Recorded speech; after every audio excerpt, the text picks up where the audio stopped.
إن الحمد لله نحمده ونستعينه ونستغفره ونؤمن به ونتوكل عليه ونعوذ بالله من شرور أنفسنا ومن سيئات أعمالنا من يهده الله فلا مضل له ومن يضلله فلا هادي له ونشهد أن لا إله إلا الله وحده لا شريك له ونشهد أن سيدنا مولانا محمدا أحمد عبده ورسوله أما بعد فقد قال الله تعالى في القرآن الكريم أعوذ بالله من الشيطان الرجيم بسم الله الرحمن الرحيم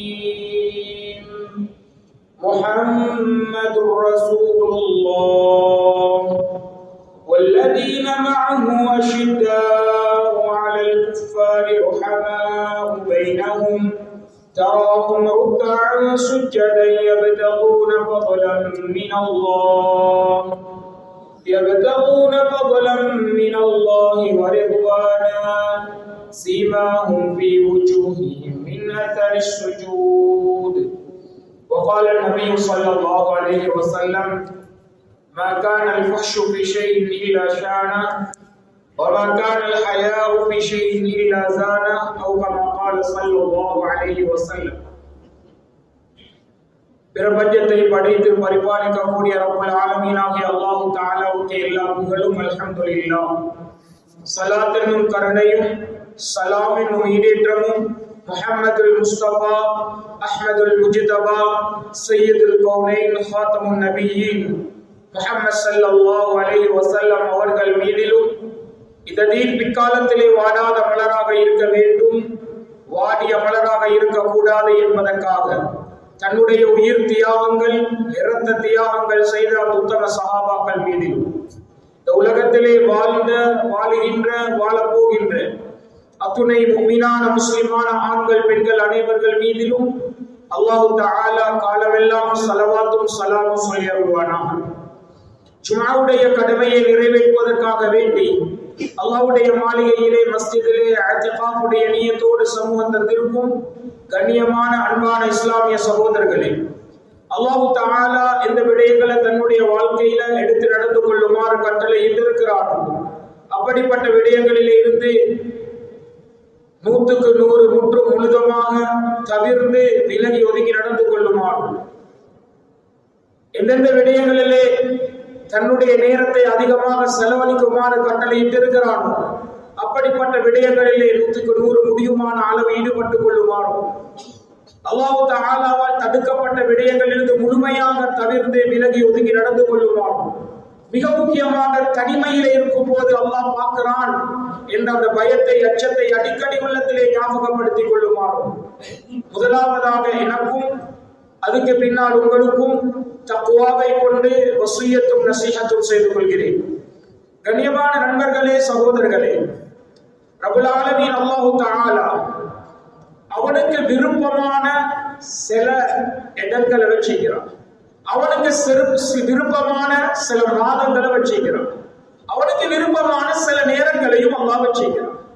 கண்ணியமான நண்பர்களே, சகோதரர்களே, ரப்பல் ஆலமீனுக்கு விருப்பமான விஷயத்துல அவன் சில காரியங்களை முன்வைப்பான். அந்த காரியங்களுக்கு கிடைக்கக்கூடிய கூலிகளும் பிரமாண்டமானதாக இருக்கும். அளவுக்கண்டா இன்னைக்கு நாங்க ஜும்ஆவுடைய தினம் இன்றைய நாள் அதிகாலை பொழுதுல நேர காலத்தோடு யார் மஸ்ஜிதுக்கு நேரம் கொடுக்கிறாரோ அவங்களுக்கு அல்லாஹ் தஆலா செல்லக்கூடிய சிறப்பே தனி சிறப்பு. கண்ணியமானவர்களே, ஏன் காரணம்? இந்த இடம் சிறப்பான இடம் என்ற காரணத்தினால். எந்த அளவுக்கு சிறப்புண்டா ஹதீஸ்ல ஸல்லல்லாஹு அலைஹி வஸல்லம் சொல்லி காட்டுறாங்க, மன் பனா லில்லாஹி மஸ்ஜிதன் பனல்லாஹு லஹு பைத்தன் ஃபில் ஜன்னah. யார் அல்லாஹ்வுக்காக தன்னுடைய முழு பணத்தையும் போட்டு ஒரு காணி வாங்கி ஒரு மஸ்ஜிதை கட்டுறார், சொந்த செலவுல தனி மஸ்ஜிதை கட்டுறார், பனல்லாஹு லஹு பைத்தன் ஃபில் ஜன்னah, அல்லாஹ் அவருக்கு சொர்க்கத்தில் ஒரு மாளிகை அல்லாஹ் கொடுக்கிறார். இரண்டாவது ஸ்டெப், ஒருத்தருக்கு முழுமையாக பணத்தை போட்டு தன்னுடைய முழு சல்லியையும் போட்டு காணிய வாங்கி மஸ்ஜித் கட்டுற வசதி இல்ல. மஸ்ஜித் ஒன்று கட்டுறதுக்காக வேண்டி வேலை திட்டம் நடக்குது. ஸல்லல்லாஹு அலைஹி வஸல்லம் சொல்றாங்க, மன் பனா லில்லாஹி மஸ்ஜிதன் ஃபதர மஸ்ஹபி கஸாஸ். ஒரு குருவி முட்டுடக்கூடிய சைஸ் அளவு, ஒரு குருவி முட்டுடக்கூடிய சைஸ் அளவு. ஒருத்தர் என்ன செய்யறாரு, மஸ்ஜிதை கட்டுறதுக்காக வேண்டி அவரால் ஏழுமான உதவியை செய்யறார். மஸ்ஜித் கட்டுறதுக்கு காணி வாங்குறாங்க. அந்த காணிக்கு இவரால ஒரு இஸ்தியாஃபீட் இவ்வளவு முடிவு செய்யப்பட்டு மக்களுக்கு அறிவிக்கப்படுது. இவரால முடிஞ்ச ஒரு ஹக்கை இவர் கொடுக்கிறாரு. கண்ணியமானவர்களே, ஒரு குருவி உட்காரக்கூடிய சைஸ். சரி, காணிக்கு கொடுக்கல, ஒரு செங்கல்ல வாங்கி கொடுக்கிறார், ஒரு சிமெண்ட் பேக்க வாங்கி கொடுக்கிறார். கண்ணியமானவர்களே, அவருக்கு ஏழுமானது அதுதான்.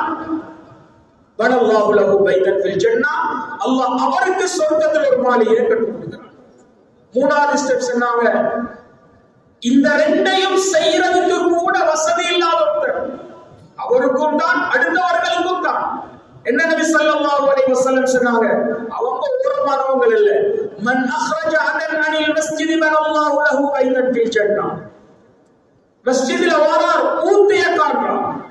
பள்ளியில ஏதோ ஒரு இடத்துல ஒரு துரும்பு விழுந்தீங்குது, தாடி முடிகள் கொஞ்சம் விழுந்தீங்குது, கல் மண் துணிகள் விழுந்தீங்குது.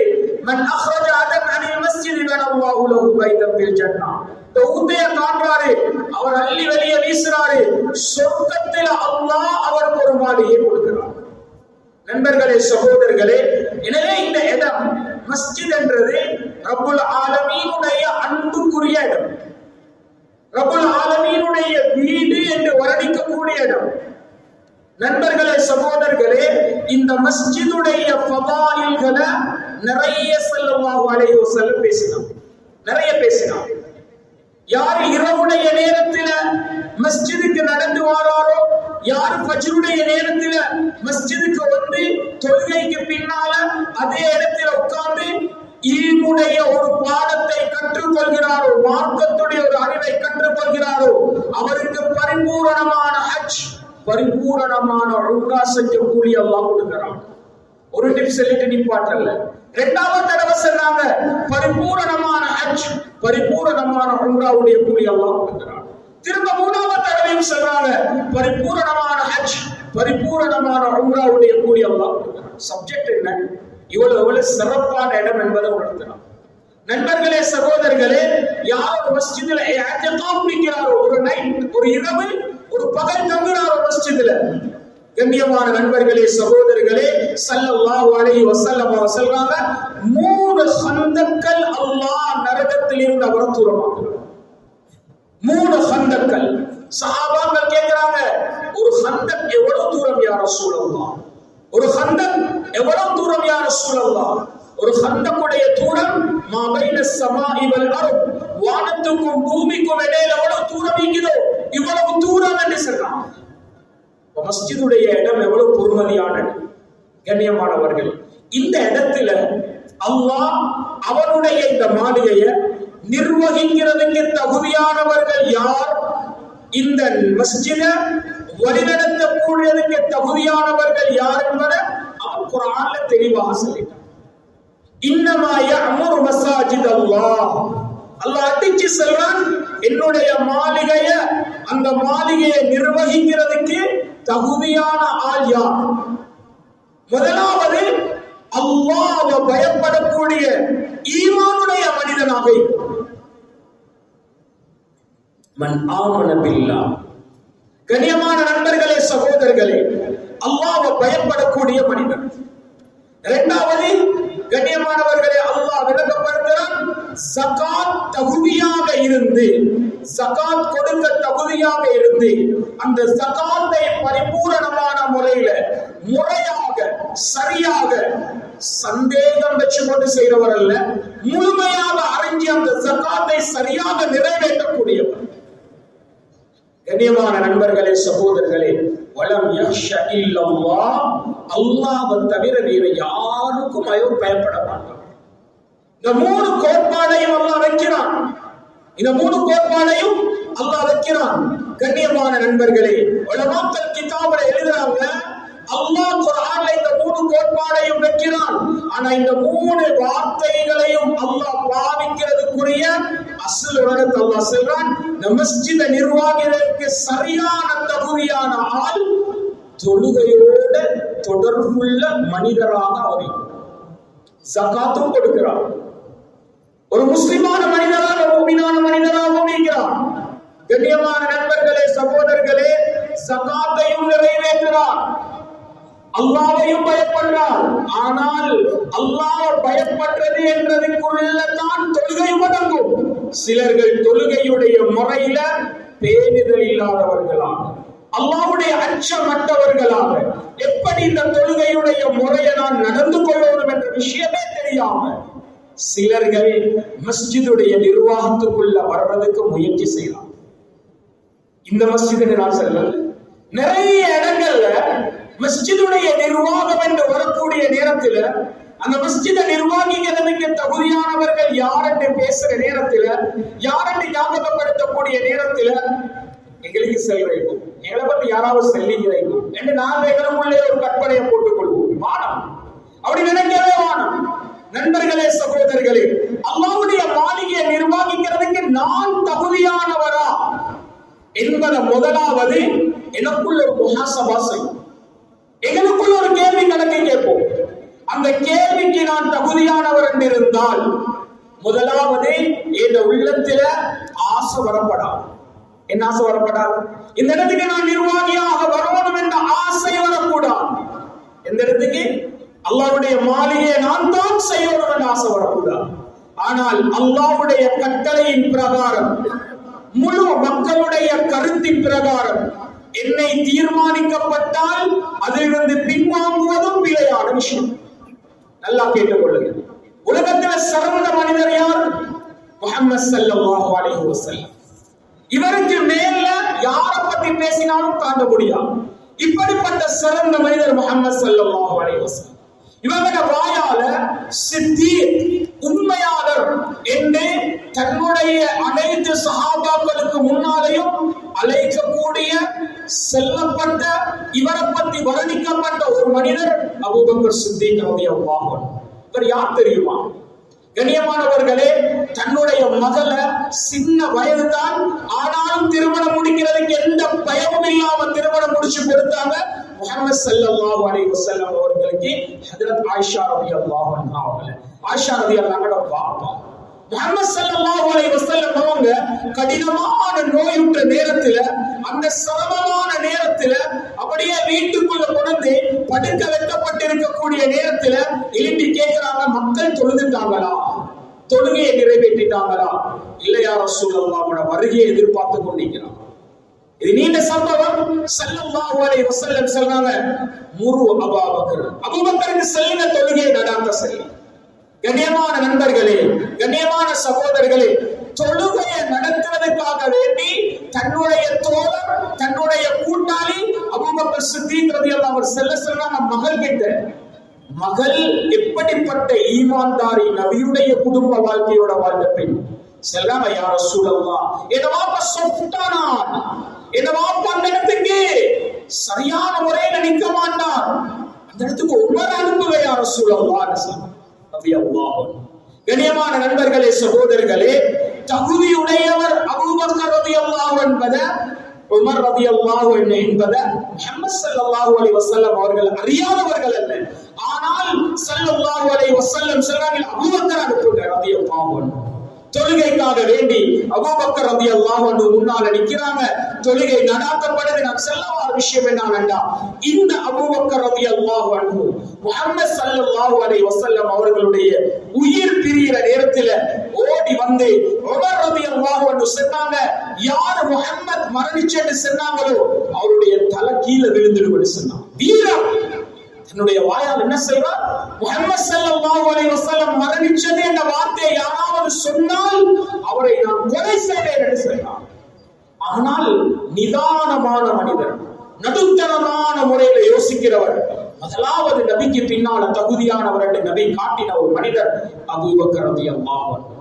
உள்ளுக்கு போனாங்க, ஸல்லல்லாஹு அலைஹி வஸல்லம் அவங்களை பார்த்தாங்க, தலையை முத்தமிட்டாங்க. என்ன சொன்னாங்க? என்ன சொன்னாங்க? யார் முஹம்மத வணங்கி கொண்டிருக்கிறாங்களோ அவங்க மௌத்தாயிட்டாங்க. முஹம்மது ஸல்லல்லாஹு அலைஹி வஸல்லம் கதுமா அவர் மௌத்தாயிட்டார். ஆனால் எந்த ரப்பை நாங்க வணங்குறோமோ அந்த ரப் மௌத்தாகல, அவன் ஹை, உயிரோடு இருக்கிறான். அல்லாஹ்வை வணங்கினவர்கள் முஹம்மது ஸல்லல்லாஹு அலைஹி வஸல்லம் மரணிச்சது என்பதை நம்போடும் அல்லாஹ் குர்ஆனில் இப்படி சொல்றான் என்று குர்ஆனுடைய ஆயத்தை ஓதி காட்டுறாங்க. நான் சொல்ல வர விஷயம் என்ன தெரியுமா? கண்ணியமான நண்பர்களே, கண்ணியமான சகோதரர்களே, இந்த அபூபக்கர் ரலியல்லாஹு அன்ஹு அவர்கள் அமீராக போடுறாங்க. முழு ஊர் மக்களும் முடிவு செஞ்சு நாட்டுடைய ஜனாதிபதியாக போடுறாங்க.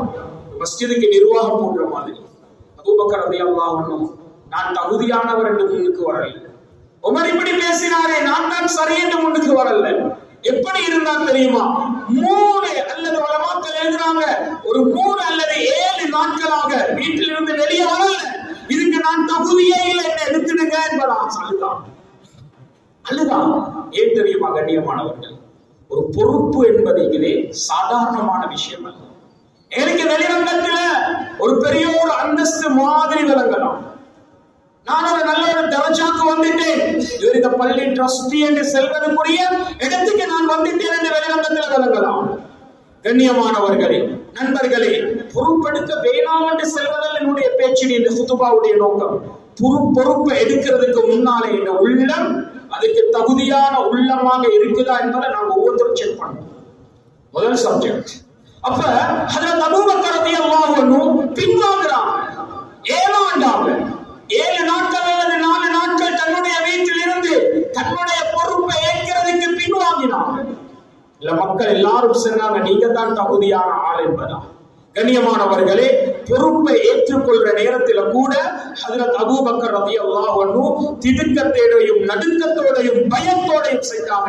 2 வருஷம் ஆட்சி. கண்ணியமானவர்களே, நான் என்ன சொல்ல வாரேன்டா, இன்னைக்கு நாங்க ஒவ்வொருத்தரும் யோசிக்கணும், எனக்கு ஒரு பொறுப்பு தரப்போகுது, இந்த பொறுப்புக்கு நான் தகுதியானவனா, இதை எடுக்கிறதுக்கு என்னால் என்ன தாக்கத், என்ன பலம், என்ன சக்தி இருக்குது என்பதை முதலாவது நாம் ஒவ்வொருத்தரும் யோசிக்கணும். நிர்வாகத்துடைய 2வது விஷயம் என்ன தெரியுமா?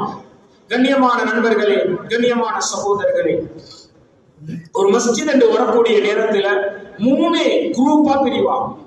ஒன்று, அந்த மஸ்ஜிதை நிர்வாகம் செய்வதற்கு தகுதியான நிர்வாகிகள். 2வது, அந்த மஸ்ஜிதுடைய நிர்வாகிகளுக்கு உதவியாளர்களாக ஊர் ஜமாத்தினர்கள். 3வது, அந்த மஸ்ஜிதுடைய 3வது பார்த்தான் அந்த மஸ்ஜிதுடைய ஊழியர்கள். இந்த 3ம் சரியாக இருந்தால் தான் அல்லாஹ்வுடைய உதவி அவங்களுக்கு இருக்கும்.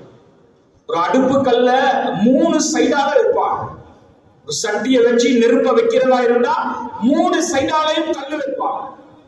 3 சைட்ல உள்ள கல்லும் பேலன்ஸ் ஆயிடும். ஒரு கல்லு கோணலா, ஒரு கல்லு உயரமா, ஒரு கல்லு தாழ்வா இருந்தா உடைஞ்சு விழுந்துடும். இத மாதிரி கண்ணியமானவர்களே, அல்லாஹ்வுடைய மாளிகையை நிர்வகிக்கக்கூடியவர்களுடைய தகுதியை அல்லாஹ் குர்ஆன்ல பேசுற நேரம் முதல் சப்ஜெக்ட் என்ன தெரியுமா? காமுஸ் ஸலாத், தொழுகையை சரியான முறையில் நிறைவேற்றும். நிறைய இடங்கள்ல மஸ்ஜித் நிர்வாகிகள் தீர்மானிக்கக்கூடிய நேரத்துல கண்ணியமான நண்பர்களே, நான் செல்வது என்றத்தினால நீங்க தவறாக விளங்கிக் கொள்ள வேணாம். ஏன்னா நிறைய இடங்கள்ல மஸ்ஜிதுடைய நிர்வாகம் போடப்படக்கூடிய நேரத்துல ஊர் ஜமாத்தினர்கள்ட்ட ஒரு தவறு நடக்குது. என்ன தெரியுமா? எப்படியாவது எழுதி போட்டுடலாம். எந்த சிஸ்டத்துல போடுறது எனக்கு தெரியாது. அவங்களுக்குரிய அமானிதம் என்ன? நான் ஒருத்தரை முன்வாங்கி முன்னின்று வாதா கொடுக்கிற நேரம், நான் இதுக்கு எழும்பி செல்ற நேரம் தகுதியான ஒருத்தரை நான் தூக்கி செல்வேனா?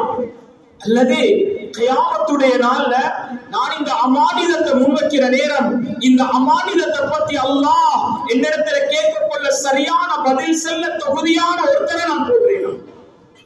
சில இடங்கள்ல ஒரு கிட்டத்துல ஒரு ஜும்மாவுக்கு போய்த்திருந்தேன். நிர்வாகத்துக்கு நான் போன நேரத்துல நிர்வாகம் தீர்மானிச்சு முடிஞ்சு நிர்வாகிகள் இப்ப ஹுத்பாவுக்கு பின்னால் எழும்பி நிற்கிறான். வல்லாஹி பில்லாஹி தல்லாஹி மின்பர் என்று செல்வேன். முதலாவது எழும்பி வந்தவர் தலைவர், களத்தில மாலையோடு, கையில் ஒரு பேஸ்கட்டோடு, கண்ணியமானவர்களே, அல்லாஹ்வுடைய மாளிகைய நிர்வாகிக்கிறதுக்கு நான் முதலாவது தகுதியானவனா என்பதை உலமாக்கிட்ட சந்திச்சு கேளுங்க. ஹக்கா சொல்றேன், நான் தகுதியானவனா? கண்ணியமானவர்களே, பேருக்கும் புகழுக்கும் முன்னால வரலாம், பேருக்கும் புகழுக்கும் முன்னால வரலாம். மக்கள் என்ன பார்த்து இவர் தகுதியானவன் சொல்லிக்கலாம். ஆனால் இவருடைய உள்ளம் முதலாவது நம்மோடு தொடர்பாகணும். நான் எந்த நிலைமையில் களத்துல மாலை போட்டதினால, கையில பிரேஸ்லெட் போட்டதினால அவரோட பாவியை எப்படி பார்க்கிறதா சார் அப்படி நீங்க கேட்கலாம். கண்ணியமானவர்களே, முதலாவது உலமாக்களை சந்திச்சு கேளுங்க. ஒரு ஆணுக்கு அல்லாஹ் ஹலாலாக்கினது எது என்பதை கேளுங்க. அல்லாஹ் ஹலாலாக்காத ஒன்ற ஒரு பள்ளியுடைய நிர்வாகத்துடைய தலைவர் முன்னால தன்னுடைய களத்தில் அடிச்சு கொண்டு வந்திருக்கிறார். கண்ணியமான நண்பர்களே, கண்ணியமான சகோதரர்களே, இது எங்கேயோ நடந்தது. ஒரு உதாரணத்துக்கு நான் வைக்கிறேன்.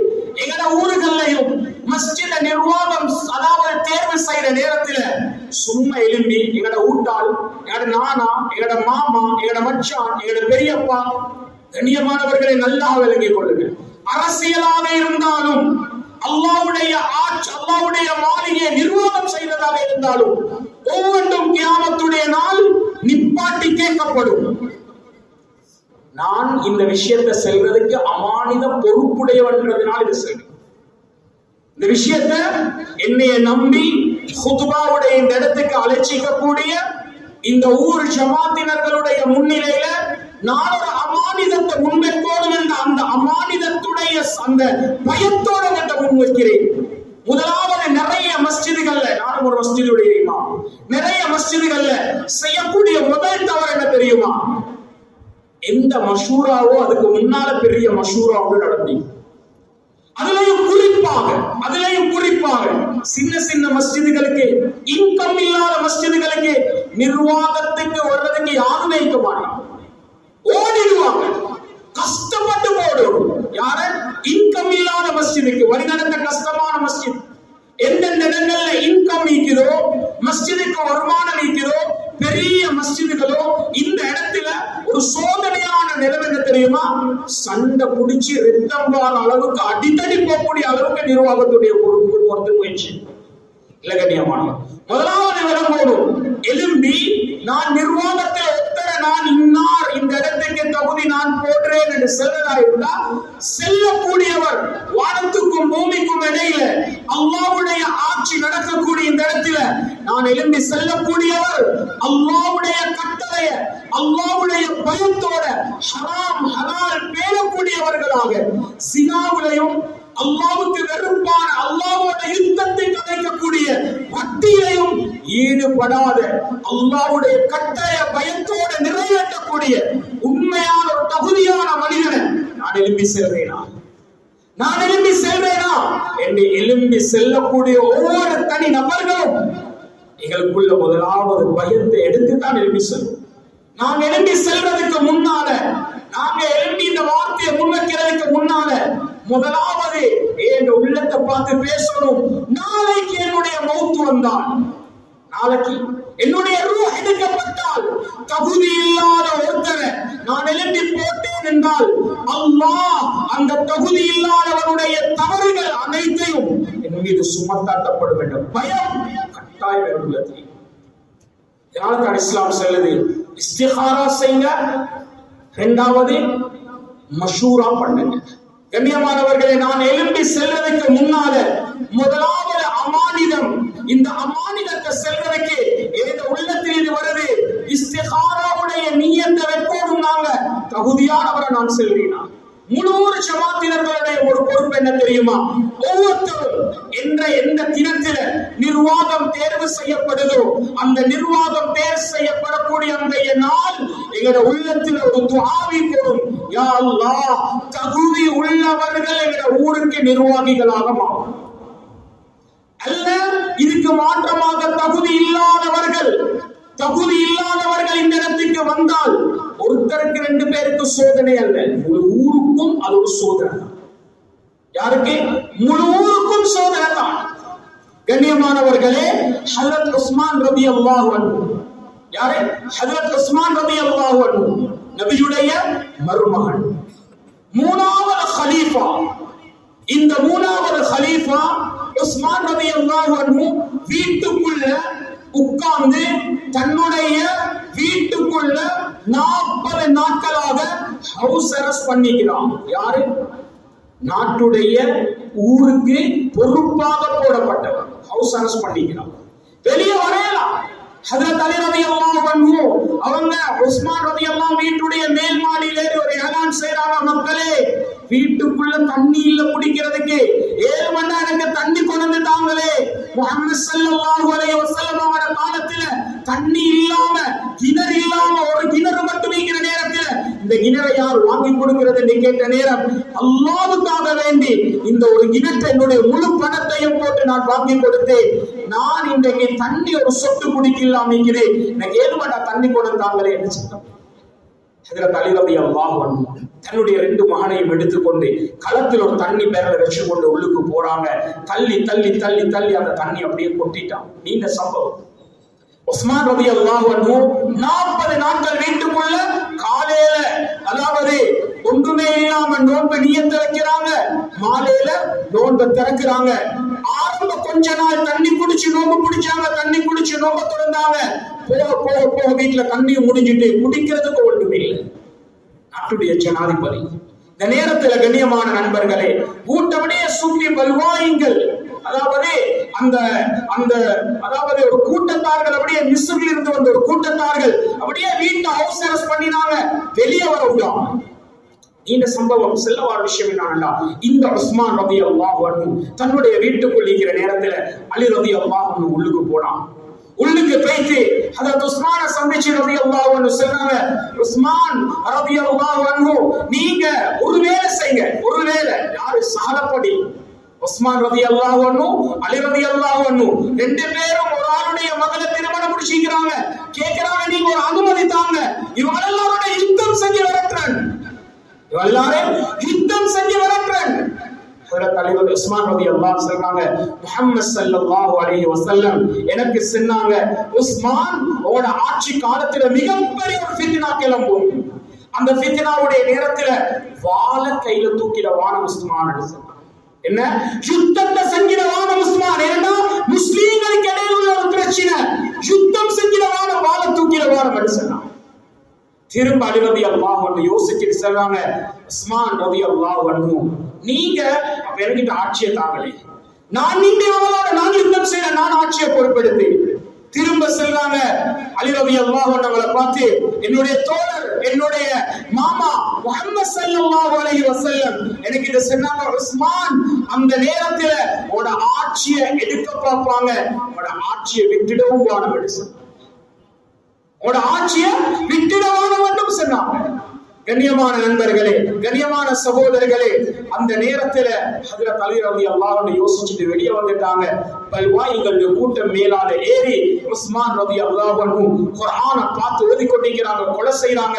நான் செல்ல வர விஷயம் என்னன்னா, கண்ணியமான நண்பர்களே, கண்ணியமான சகோதரர்களே, சில பொறுப்புகள் எங்களுக்கு தரப்படக்கூடிய நேரத்துல, எடுக்கப்படக்கூடிய நேரத்துல அந்த பொறுப்புகளுக்கு எந்த முறையில் அமானிதம் சொல்லப்படுதோ அந்த அமானிதத்துடைய வார்த்தைகளை பயத்தோட அச்சத்தோட நபியுடைய கட்டளைக்கு சரியான முறையில நான் இதை நிறைவேற்றுவேனா என்ற அச்சத்தோடு இந்த இடத்தை பொறுப்பெடுக்கிறது கட்டாயம், பொறுப்பெடுக்கிறது கட்டாயம்.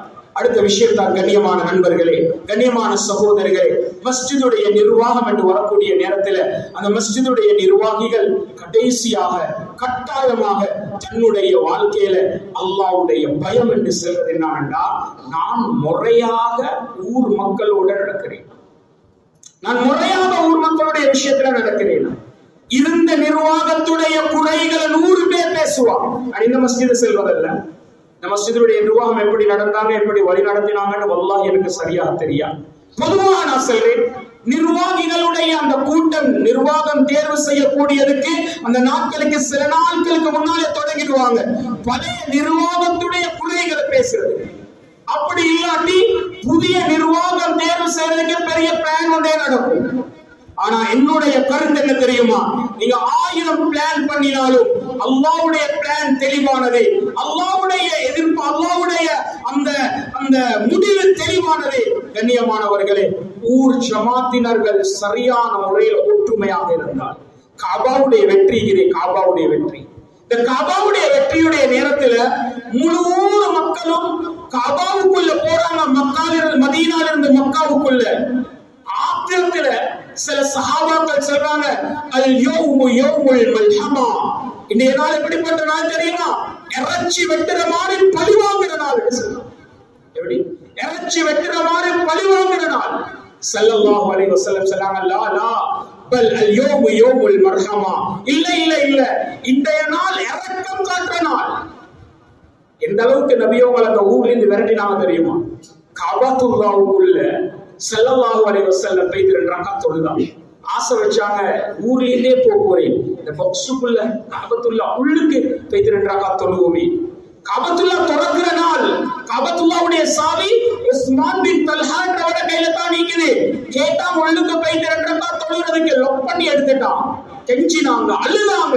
ஸல்லல்லாஹு அலைஹி வஸல்லம் ஏழாம ஆத்திரத்துல சொன்னாங்க, உஸ்மான், ஒரு நாளைக்கு காபா, இந்த காபா இருக்குது, இது என்னுடைய, நீ இப்பிக்கக்கூடிய நிலைமையில நான் நிற்பேன், நீ என்னுடைய இடத்துல இருப்பாய்.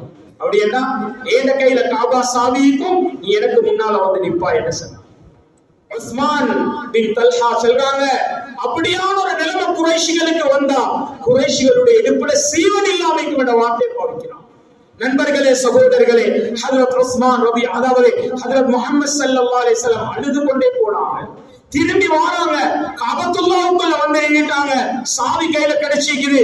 துறக்கல் உத்தர தேடுறார் நபி ஸல்லல்லாஹு அலைஹி வஸல்லம். யாரை தேடுறீங்க, யார சொல்லலாம், கொஞ்சம் உஸ்மான் பின் தல்ஹாவை கூட்டி கொண்டு வாங்களே. கூட்டிட்டு வந்து முன்னால வைக்கப்பட்டுச்சு. நிப்பாட்டினதுக்கு பின்னால ஸல்லல்லாஹு அலைஹி வஸல்லம் உஸ்மான் பின் தல்ஹாவை பார்த்து, உஸ்மான், ஞாபகம் இருக்குதா அன்னைக்கு நீங்க சொன்னீங்க குறைஷிகளோட இடுப்புல சீவன் இல்லாம? இல்ல இல்ல, ஒரு வார்த்தை பேசல முஹம்மது ஸல்லல்லாஹு அலைஹி வஸல்லம். நிறைய நிர்வாகத்துடைய காலம் முடிஞ்சு இருந்த நிர்வாகத்துடைய 1000 குறைகளை பேசி அவர்களை வெளியே அனுப்பிட்டு புதிய நிர்வாகம் வருது. வல்லாஹி ஒரு இடத்துல நடந்தது. முழு ஊரும் சேர்ந்து ஒரு நிர்வாகத்தை வெளியே அனுப்பினாங்க. ஒரு நிர்வாகத்தை தூக்கி போட்டாங்க. கண்ணியமானவர்களே, போட்டு 6 மாசம் போகல, இப்ப திரும்ப போட்டவர்களே சொல்றாங்க, இருந்தவங்க எவ்வளவு நல்ல. கண்ணியமானவர்களே, நல்லா விளங்கிக் கொள்ளுங்க, எங்களுடைய தவறுல ஆகப்பெரிய தவறு என்ன தெரியுமா? ஆகப்பெரிய செஞ்சவர்களை நலவுகளை பேசுறத கூட விட்டுட்டு அவங்கள்ட்ட நடந்த ஒரு சில தவறுகளை எடுத்து பிரமாண்டமாக பெரிசாக குறையாக அவர்களுடைய தவறுகளை பெரிசாக்கி பேசுறது ஆகப்பெரிய தவறு. நன்றியுள்ளவர்களாக நாம் இருப்போம். அவர்களுடைய உள்ளம் நொந்தால் சோதனையாக மாறும். 2 சைடையும் பேலன்ஸ் பண்ணி சொல்றேன். ஹக்க விளங்குறவர்கள் ஹக்க விளங்கும். பேலன்ஸ் பண்றேன்னா உங்களோட ஷேப் பார்க்கறதுக்கு சொல்றது இல்ல, நிர்வாகம் செய்தவர்களோட நடந்து கொள்ள வேண்டிய முறை எப்படி. முஹம்மது ஸல்லல்லாஹு அலைஹி வஸல்லம் காபாவுடைய சாவி எடுத்துட்டாங்க. எடுத்ததுக்கு பின்னால உஸ்மான் பின் தல்ஹாவை பார்த்து கேட்கல, அப்ப சொன்னீங்களே குறைஷிகளோட இடுப்புல சீவன் இல்லாம இருக்கும் அந்த. இல்ல, ஸல்லல்லாஹு அலைஹி வஸல்லம் உஸ்மான் பின் தல்ஹாவை கிட்ட கூப்பிட்டாங்க, கைய பிடிச்சாங்க, கையில துறப்ப வச்சாங்க காபாவுடைய சாவிய. ஹுத்ஹா யா உஸ்மான், உஸ்மான் புடிங்க காபாவுடைய சாவிய. ஹாலிதன் தாலிதன் இலா யௌமில் கியாமா, உஸ்மான் கியாமத்துடைய நாள் வரை காட்டியும், கியாமத்துடைய நாள் வரை காட்டியும் இந்த காபாவுடைய சாவி உங்களோட பரம்பரையில தான் இருக்கும். லா யஹுதுஹா இல்லா தாலிம், நியாய காரணம் தவிர வேற யாரும் உங்களிருந்து பறிக்க மாட்டான். இஸ்லாத்துக்குள்ளே வரல. அவர் எங்க தரப்பு கொடுக்கிறேன், கொழும்பு பெரிய பள்ளி அல்ல, அல்லது உலகத்திலே இருக்கிற பெரிய இடங்கள் அல்ல, அல்லாஹ்வுடைய மாளிகையில எந்த இடத்தை அல்லாஹ் வர்ணிச்சு பேசுறானோ அந்த காபாவுடைய சாவிய இஸ்லாத்துக்குள்ளே வைத்த வந்தில்ல, அந்த காபாவுடைய சாவிய ஸல்லல்லாஹு அலைஹி வஸல்லம் ஆரம்ப நிர்வாகிக்கு கையில கொடுக்கிறான். என்ன சொல்ல வாரேன் கண்ணியமானவர்களே, உள்ளம் நோகடிச்சு மஸ்ஜித பராமரிச்சவர்களை வெளியே போடுற குணத்தை இல்லாமல் தகுதியானவர்கள் தகுதியான அந்த இடத்துக்கு இருக்கிறதே அது பொருத்தமாக இருந்தால் ஊர்ல இருக்கக்கூடிய ஒவ்வொரு ஜமாத்தினர்களும் அல்லாஹ்வுடைய முன்னிலையில அச்சத்தை முன் வச்சு அவரோட உள்ளத்துக்கும் உங்களுக்கும் இடையில ஒரு உண்மையான முஹாசபா நடக்கும், ஒரு பேச்சுவார்த்தை நடக்கும். நான் எலும்பி அல்லது ஓட் சிஸ்டமா, அந்த ஓட் சிஸ்டத்துல நான் அவங்களோட பேரை முன்வைக்கிறது சரியா பிள்ளையா, சரியா பிள்ளையா என்பதை சரியான முறையில ஆணித்தனமாக நீங்க கொஞ்சம் உள்ளத்துல யோசிச்சு யோசிச்சு இத கொஞ்சம் பயத்தோடு எடுத்து நீங்க மாஃப் பண்ணினீங்களா கியாமத்துல தப்பு இல்ல. எங்களுடைய நஃப்சானிய செல்லுதா, என்ன பேசினாலும் யார் வந்து பயான் பண்ணினாலும் எவர் வந்து சொன்னாலும் நான் முடிவு செஞ்சவர் தான், எங்கட டீம் தான், எங்கட குரூப் தான், அல்லது இன்னொரு தான் என்று நீங்க ஊருக்கு முன்னால தகுதியானவர்களாக இருந்தால் அல்ஹம்துலில்லாஹ், தகுதி இல்லாதவர்களாக அல்லாஹ்வுடைய பயம் இல்லாதவர்களை ஏதோ சுய லாபத்துக்காக வேண்டி தன்னுடைய குடும்ப உறுப்பினர்கள் என்றதுக்காக வேண்டி யாராவது முன் வச்சீங்கள் என்றால் வல்லாஹி சொல்கிறேன், வல்லாஹி திரும்ப சொல்கிறேன், அந்த நஷ்டத்தை வாழ்க்கையில அனுபவிப்போம். நான் ஒரே ஒரு ஹுத்பால ஒரே ஒரு சம்பவத்தை சொல்லி முடிக்கிறேன். கண்ணியமானவர்கள், ஒரு மனிதர் பஜார்ல உட்கார்ந்து கொண்டு தன்னுடைய கை இரண்டும் பழுதாவி அப்படியே ஒரு கையால ஊனம் படிச்சு கொண்டிருக்குது. அந்த ஊனம் படிச்சு கொண்டிருக்கிற அந்த மனிதர் செல்வாரு, அந்த ஊனம் படிக்கிற மனிதர் செல்வாரு, அநியாயத்தை விட்டு பாதுகாத்துக் கொள்ளுங்க, அநியாயம் ஒரு நாளும் கைவிடாது என்று நேரத்துல அந்த மனிதர்கிட்ட போயிட்டு இமாம் தஹபி ரஹிமஹுல்லாஹ் அவங்களோட கிதாபில் எழுதுறாங்க.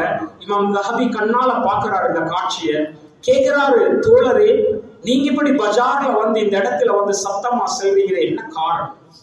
சொன்னாங்க, என்னுடைய இந்த தோற்றம் இல்லை, என்னுடைய ஆரம்ப தோற்றம், நான் ஒரு ஜவான், என்ன யார் கண்டாலும் பயப்படுவார், அவ்வளவு ஒரு கட்ஸ், அவ்வளவு ஒரு உடம்பு ஸ்மார்ட். ஆனால் எனக்கு ஏதாவது ஒரு படலாட்டி சரி வரலாட்டி நான் அதை அடிச்சு சரி என்னுடைய வேலையை நிறைவேற்றுவேன். ஒரு நாள் வீட்டில் இருக்கிற நேரம் என்னுடைய மனைவி எனக்கிட்ட சொன்னா, வீட்டுக்கு ஏதாவது உணவுக்கு கொண்டு வாங்க. நான் வெளியிறங்கி போனேன். ஒரு கடல் கரையோரமாக பெய்து கொண்டிருக்கிற நேரத்தில் ஒரு வாலிபர், அதுவும் பலகீனமான ஒரு நுகஞ்சான செல்வமே, அப்படியே ஒரு நொஞ்சொரு வாலிபர் அந்த இடத்தால பெய்து கொண்டிருக்கிற நேரத்துல அவருடைய கையில ஒரு மீன் இருந்துச்சு. அந்த மீன் உயிரோடு இருந்துச்சு. நான் கேட்டேன், இந்த மீனை தான் என்பதாக. சொன்னாங்க, நான் இந்த கப்பல்ல வேலை செஞ்ச நேரத்துல எனக்கு கொஞ்சம், அதாவது வேலை செஞ்சதுக்காக வேண்டிய ஒரு மீனை தந்தாங்க, ஒரு கூலியாக. இதை நான் வீட்டுக்கு சமைக்க போட போறேன், எனக்கு தரையிலான்னு சொன்னாங்க. நான் அவனுக்கு ஒரு அடி அடிச்சு அந்த மீனை பறிச்சு எடுத்து வரக்கூடிய நேரத்துல வீட்டுல கொண்டு சமைக்கிறதுக்கு ரெடி ஆகிற நேரம் உயிரோடு இருந்த ஒரு சின்ன ஒரு கடி கடிச்சிச்சு, சின்ன ஒரு இடத்தை கடிச்சிச்சு. நான் வீட்டில் என்ன செய்தேன்னா, இந்த மீனை சமைச்சு சாப்பிட்டுட்டு இந்த கடிச்ச அந்த இடம் மாலை நேரமாக கொள்ள கொஞ்சம் கடினமான வருத்தமாக இருந்துச்சு, ஒரு கடினமான வருத்தமாக இருந்துச்சு. நான் என்ன செஞ்சேன்னா, ஒரு வைத்தியத்துல போயிட்டு காட்டினேன். அவர் சொன்னார், விஷம் மேல் ஏறிக்குது, உங்களுடைய விரலுடைய ஒரு பகுதியை வெட்டோடும் என்பதா. விரலை வெட்டினேன். திரும்ப நாள் போகல, திரும்ப வருத்தம் கூடுது. சொன்னாங்க, இந்த விஷம் உள்ளுக்கு ஏறிக்குது, கையை வெட்டினாங்க. திரும்ப என்னுடைய இந்த இடத்தை வெட்டி தோல் பூச்சம் பழமாட்டி வெட்டப்பட்டிருக்கிறது. ஆனாலும் இந்த இடத்தில் இது வருத்தம் வந்து கொண்டே இருக்கிறது. என்னுடைய ஒரு நெருங்கின நண்பர் என்னை பார்த்து கேட்டார், மிச்ச நாளைக்கு பின்னால கண்டு, என்னப்பா அவங்க உடம்பு இவ்வளவு நிலைமைக்கு வைத்திருக்கிறது? அவர் சொன்னாரே, ஏதோ ஒரு நிலைமை உண்டாகி என்னுடைய கை இவ்வளவு வெட்டப்பட்டுச்சு, அதனால நான் இப்படி சோர்ந்து வைத்திருக்கிறேன். சொன்னால இந்த கையை கடிச்சது என்ன? ஒரு மீன். சம்பவத்தை செல்றாங்க. அவர் சொன்னார், அந்த சிறுவனுடைய அந்த வாலிபருடைய சாபம் தான் உனக்கு என்பது. நான் அந்த வாலிபரை தேடி அலைஞ்சு திரிஞ்சு ஒரு மலை அடிவாரத்தில் போன அந்த வாலிபர் இருக்கிறார். என்னுடைய எஜமானனே என்று நான் அவர் கூப்பிட்டு மன்னிப்பு கேட்டு நிலைமைகளை சொன்னேன். அவர் உடனடியாக மன்னிச்சார். கண்ணியமானவர்களே, அல்லாஹ்விடத்தில் நீ ஏதாவது எனக்கு சாபமிட்டியான்னு கேட்டாங்க. நான் அல்லாஹ்விடத்துல சொன்னேன், யா அல்லாஹ், நான் நினைச்சு கொண்டிருந்தேன் இந்த உலகத்தில் எல்லாத்தையும் ஆட்சி செய்யக்கூடிய பலமான ஆள் நீ என்பதாக. ஆனா இந்த மனிதன் அவனுடைய பலத்தை என் மீது காட்டினான். யா அல்லாஹ், உன்னுடைய பலத்தை நீ அவன் மீது காட்டு என்று மட்டும் தான் துஆ செஞ்சேன். என்ன மன்னிச்சிடுங்க, நம்ம துஆ செய்யல, அல்லாஹ் கிட்ட என்னுடைய பலகீனத்தை செஞ்சேன். கண்ணியமானவர்களே, நிர்வாகம் நிற்கிறது. எலும்பி எங்களோட கட்ஸை வச்சு எங்களை எதை வச்சாலும் செய்யலாம். ஒரு இடத்துல நிர்வாகத்துடைய கூட்டம் நடக்கிற நேரம் பலர்கள் சண்டை பிடிக்கிறதுக்கு எழுப்புவாங்க, எங்களோட சக்தியை காட்ட எழுப்புவாங்க. இல்ல, அல்லாஹ்வுடைய அச்சத்தை முதலாவது, அல்லாஹ்வுடைய அச்சத்தை முதலாவது.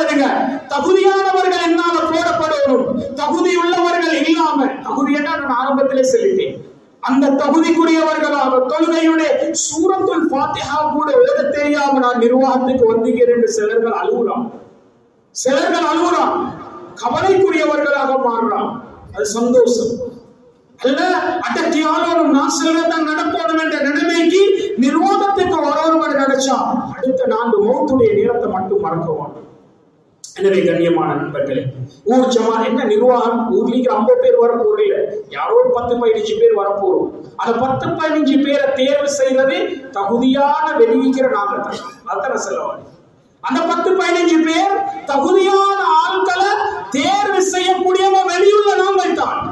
இந்த வெளியுள்ள நாங்கள் அடுத்த சகோதரர்கள் நான் அல்லாஹ்வுடைய பயத்தோட தீர்மானிச்சா போதும், அல்லாஹ்வுடைய பயத்தோட தீர்மானிச்சால் போதும்.